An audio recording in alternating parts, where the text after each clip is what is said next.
Welcome to Burlap Teachers. Enjoy the video. You start by opening Settings and navigating directly to Network and Internet.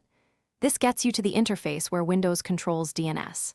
Once there, pick the active adapter, Ethernet or Wi-Fi, because DNS is configured per adapter. Make sure to edit IP settings and switch from automatic DHCP to manual so you can set DNS values. This step is necessary because Windows won't accept custom servers while assignment remains automatic. Once done, enable IP4 or IP6, depending on which protocol you plan to change and prepare. Now enter your DNS server addresses for the protocol you enabled.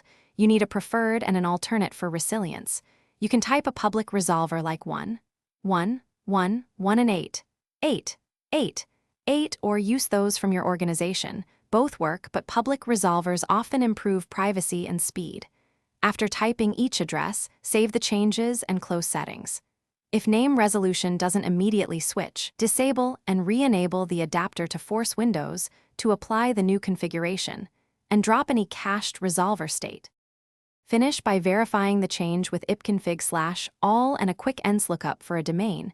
This confirms which server's Windows is querying. If results are stale, run ipconfig/flushdins and ipconfig/renew to clear caches and refresh leases. That often fixes timing problems. Make sure websites resolve and ping responses look reasonable. If you lose connectivity after changing DNS, revert to automatic or your previous values and check firewall or VPN software.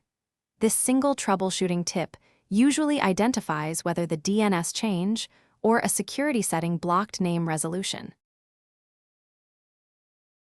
Thanks for watching. Consider subscribing if this video helped you.